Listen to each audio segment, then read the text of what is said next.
Bonsoir à toutes et à tous. Merci de nous recevoir à travers cette grande édition de 21h de la télévision Bonferré.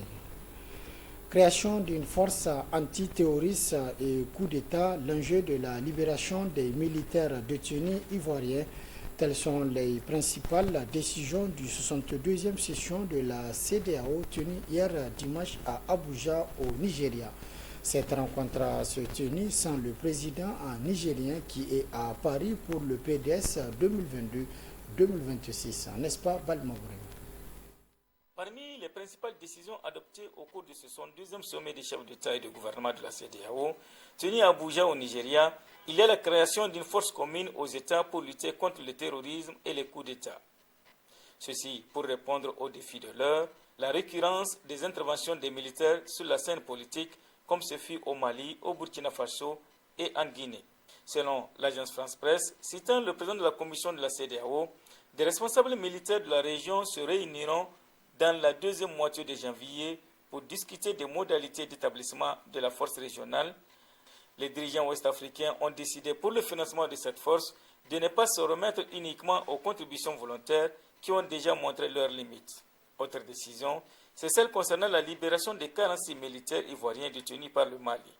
La conférence des responsables des 13 États de la CEDEAO exige leur libération d'ici le 1er janvier 2023 sous peine de sanctions. Le président togolais Faure Gnassingbé, qui joue les bons offices dans cette crise, se rendra au Mali pour exiger la libération des soldats. Préoccupé par les préparatifs de la table ronde sur la mobilisation pour le financement du programme de développement économique et social du Niger, PDS 2022-2026, le président de la République s'est fait représenter par le ministre délégué aux Affaires étrangères, Youssouf El Mokhtar, à ce 62e sommet des chefs d'État et de gouvernement de la CEDEAO. L'Organisation des Nations Unies pour l'alimentation et l'agriculture et l'Institut national de la recherche agronomique au Niger ont procédé ce matin à l'hôtel Radisson Blu de Niamey à la célébration de la Journée mondiale des sols, avec comme objectif de parvenir à une prise de conscience de la communauté sur l'importance du sol pour la nutrition. Achatou Mamadou et Lekova. C'est en 2015 que le Niger a débuté la célébration de la Journée mondiale des sols, retenue tous les 5 décembre de chaque année par l'Organisation des Nations Unies pour l'alimentation et l'agriculture. Les sols, à l'origine des aliments, est le thème de l'édition 2022 visant à sensibiliser sur l'importance de maintenir des écosystèmes sains et le bien-être humain. L'Institut national de la recherche agronomique au Niger donne un aperçu du contexte actuel du pays. À ce titre, dans le monde entier, l'importance des sols pour la nutrition n'est point à démontrer. Nous sommes, entre autres, actuellement confrontés à un scénario contrasté de déséquilibre nutritionnel. Dans certaines régions, les sols sont naturellement stériles, avec peu ou pas de capacité productive. Dans d'autres, la dégradation des sols a considérablement réduit leur fertilité. Pour faire face à tous ces défis liés à l'entretien des sols, la FAO mise sur la sensibilisation des acteurs concernés par sa productivité. Au Niger, il s'agira de manière spécifique de sensibiliser la communauté nigérienne, le public, les étudiants, les élèves, les décideurs, sur la prise de conscience du rôle du sol pour la nutrition, comment contribuer à la santé du sol pour la nutrition et comment contribuer à un sol productif et également comment éviter la pollution du sol pour la nutrition.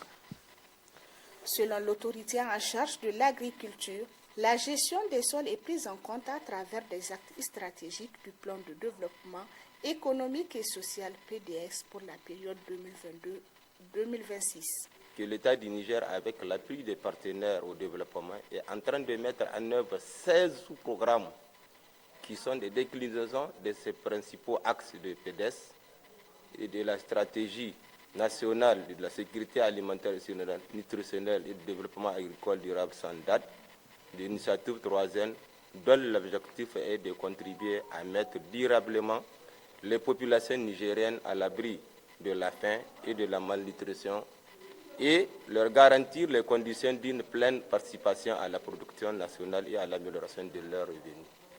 Pour atteindre les objectifs fixés, à travers cette journée mondiale des sols, des panels sont organisés afin de donner aux participants un aperçu général sur le sol et la nutrition, la fertilité des sols pour la nutrition humaine, animale et végétale, et la mauvaise gestion des sols et pollution. Une autre journée internationale, mais cette fois-ci a célébré ce jour, 5 décembre 2022, la journée internationale des volontaires.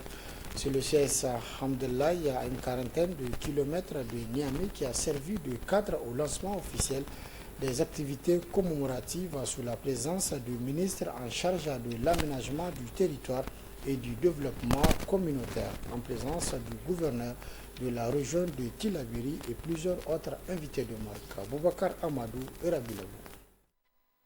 Décrété par l'Assemblée générale des Nations unies en 1985, Journée internationale des volontaires le 5 décembre de chaque année est une occasion offerte pour rendre hommage à l'attachement et à la contribution des volontaires à des sociétés plus justes et à une planète en meilleure santé.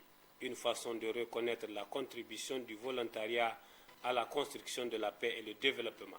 Le volontariat exercé par des millions de personnes est une condition à la réalisation des objectifs du développement et depuis 2015 des objectifs de développement durable. Rappelons aussi qu'être volontaire, c'est s'engager à accomplir une œuvre utile et cela sans attendre une rétribution en contrepartie. C'est aussi donner son temps, son talent au profit des autres et cela de façon désintéressée. Mais aussi c'est le sentiment d'avoir été utile pour sa communauté, pour sa commune, sa région et sa nation. Dans l'organisation des activités commémoratives de cette journée, l'Agence nigérienne de volontariat pour le développement est accompagnée par le programme des volontaires des Nations unies, une organisation qui, au niveau mondial, est chargée de promouvoir le volontariat pour la paix et le développement au plan national et mondial. Les volontaires forgent un sentiment de solidarité. Ils renforcent la cohésion sociale. Ils contribuent aussi à protéger les collectivités, notamment en aidant les plus démunis.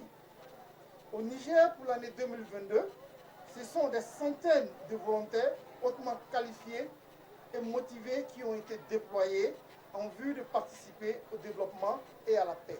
Le maire, tout comme le chef de canton de Hamdallahi et le gouverneur de la région de Tillabéri ont salué le choix porté sur Hamdallahi pour cette rencontre annuelle d'une importance capitale.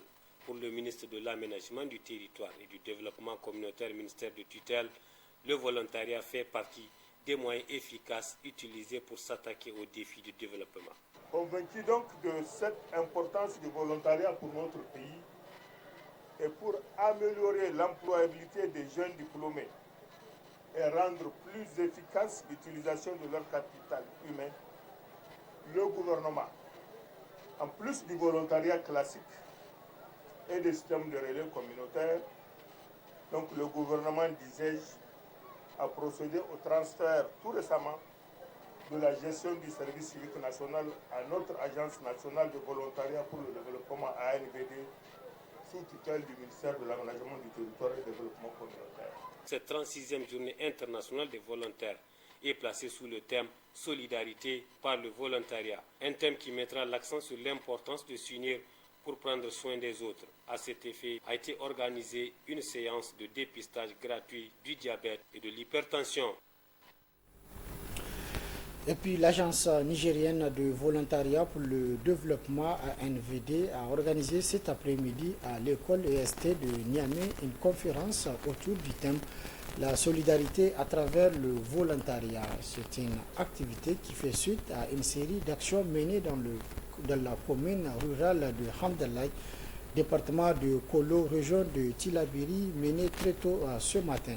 Ces actions rentrent dans le cadre des activités commémoratives de la Journée internationale de volontariat. Ablazi Mamadou et Omar Boukari. Après le dépistage du diabète, de l'hypertension des personnes volontaires et les autres actions à Hamdallah, les activités commémoratives de la Journée internationale du volontariat se sont poursuivies à Niamey à travers cette conférence axée sur le thème « La solidarité à travers le volontariat ». Au niveau de l'ANVD, pour devenir volontaire, nous avons le volontariat ouvert à tous jeunes, puisqu'il y a deux catégories notamment, le volontariat de compétences et aussi le volontariat communautaire qui, lui, n'existe pas de diplôme. Alors, comment ça se passe? Des structures de l'État, mais aussi des ONG et organismes internationaux, expriment leurs besoins qu'elles déposent au niveau de l'ANVD. L'ANVD examine les demandes en fonction de la situation financière et de tout autre élément à tenir compte. On déploie des volontaires au niveau des structures qui ont demandé. Okay. Nous mettons beaucoup plus l'accent sur le secteur social de base, dont notamment la santé et l'éducation. Les volontaires que nous déployons, nous les suivons. Nous avons un mécanisme de suivi et évaluation qui permet à l'Alliance de savoir que chaque jour, les volontaires sont là. Pour payer un volontaire de l'ANVD, à la fin de chaque mois, le volontaire doit produire un rapport d'activité contresigné par son supérieur hiérarchique qui prouve que le volontaire est sur son terrain et en train de travailler. Et c'est ce qui déclenche le paiement de sa prime. L'Agence nigérienne de volontariat pour le développement est accompagnée de France Volontaire dans cette conférence où son représentant a étalé l'historique, les critères pour devenir volontaire, mais aussi solidaire envers les membres de la communauté. Le volontariat est un large éventail d'activités, notamment les formes traditionnelles d'assistance et d'initiative personnelle. Je pense que quand on parle au Niger de formes traditionnelles, je pense ici tout le monde connaît un peu les Gaya ou les Bogu dans les langues nationales. Et les autres formes de participation citoyenne. Là aussi, on peut parler de tout ce que les citoyens font quand il y a des sinistres, quand il y a des inondations, en tout cas, ou des catastrophes qui arrivent dans le pays. Et toutes ces actions sont entreprises librement pour le bien du public et pour lesquelles la rémunération monétaire ne constitue pas la principale motivation. L'administrateur des volontaires des Nations Unies au Niger est, lui, revenu sur les différentes formes de volontariat et leur prise en charge. Nous avons aussi des volontaires communautaires. Les volontaires communautaires, c'est des volontaires que nous recrutons, pas pour servir simplement au niveau national, mais pour servir au sein de leur communauté. Donc votre commune a besoin donc des volontaires. Eh bien, ce volontariat ne concerne que les ressortissants de cette commune pour servir leur propre commune. Nous avons enfin des volontaires des Nations Unies, donc réfugiés, c'est-à-dire donc comme de plus en plus nous avons dans des pays des personnes en tout cas qui ont le statut de réfugiés. Donc ces personnes-là aussi on les recrute comme volontaires des Nations Unies. Et donc à chacun de toutes ces personnes, nous accordons en tout cas une indemnité de subsistance mensuelle et nous leur accordons aussi une couverture médicale plus une indemnité d'installation et une indemnité de réinstallation. Et cette couverture médicale peut concerner le volontaire lui-même et 3 de ses dépendants. L'objectif de cette conférence est d'amener les jeunes surtout à s'approprier et s'engager au profit du volontariat pour aider les autres membres de la communauté dans le développement du pays. Autre aspect de cette édition, la Fondation AO Alliance francophone Niger organise depuis ce matin une session de formation au profit des acteurs de la santé, notamment au bloc opératoire, sur la thématique du principe du traitement chirurgical des fractures pour le personnel bloc opératoire. D'autres précisions avec Samira Alimega. Cet atelier de formation sur les principes du traitement chirurgical des fractures qui a réuni les aides chirurgiens venus de différents hôpitaux de Niamey et des autres régions intervient une semaine après celui des personnels de bloc opératoire. L'AO a mis en place un système d'enseignement international qui édifie les praticiens qui sont dans le domaine orthopédique, un renouvellement tout à fait naturel des connaissances. Donc voilà l'objectif en tant que tel de cette association pour l'ostéosynthèse. Initiée depuis 15 ans, cette formation est la 8e du genre organisée par la fondation de l'Alliance AO, dont le chef d'orchestre est professeur Sunnabadio Seini. Ce matin, il y a le cours, mais le plus important aussi, il y a cette présentation de matériel que l'AO nous a fourni, donc un laboratoire modulable et transportable qui vous permet à vous tous d'apprendre à utiliser ce matériel. Avant de procéder à l'ouverture de ces assises, les représentants du ministère de la Santé publique ont prié pour la bonne marche des activités tout en attirant l'attention des participants à être assidus. Nous avons beaucoup de représentants ici, principalement ceux des régions. Je les invite vraiment à profiter du laboratoire dont le professeur vient de parler. Nous saluons que les jeunes chirurgiens complètes soient aussi sur cette ligne de formation, puisqu'il y a non seulement ceux des régions qui sont là, qui sont très loin, ceux d'Agadez, de Difa, et les connaissances, vous savez, on a toujours dit que les connaissances évoluent. Chaque 4 ans, les connaissances scientifiques évoluent. Instrumentaliste en chef de l'AO, Madame Suzanne, en compagnie des docteurs en la matière, explique le fonctionnement des matériels reçus par la dite Alliance. Il faut utiliser tous les trucs. Et il a parlé de corrosion parce que quand on ne sait pas, il faut l'enlever tout ça pour nettoyer et bien nettoyer. Souvent, quelque chose, ça rentre dans l'eau. Alors, on peut faire ces ostéosynthèses à foyer fermé, ça veut dire sans ouvrir le foyer de fracture. Cette formation, qui durera 3 jours, permettra aux participants de mieux s'outiller et de se sentir à l'aise afin de mener à bien leur travail. Au 3e jour de la foire nationale des personnes handicapées, les activités se poursuivent normalement. Ce matin, nous nous sommes intéressés à la créativité des personnes handicapées, notamment dans le domaine artisanal et bien d'autres. Plus de précisions dans ce reportage. Autour du palais du 29G de Niamey, c'est la créativité et la potentialité des personnes handicapées qui sont à l'honneur. Une foire d'exposition et de vente des produits locaux à base de plusieurs matières proposées à la population par les génies créateurs qui sont les personnes handicapées. Ces dernières qui, à travers ces actions, participent à la création de la richesse nationale.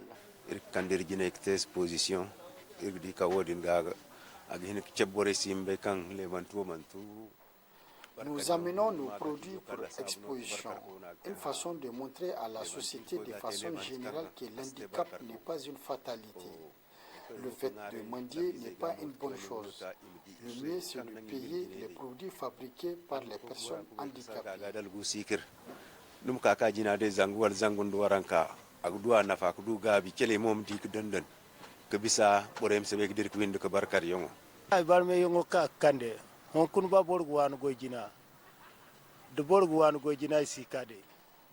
Notre métier apporte beaucoup de changements, mais s'il n'y a pas d'encouragement, ce n'est pas motivant. La seule façon de nous aider en tant que personnes handicapées, c'est de payer nos produits fabriqués à tous les niveaux.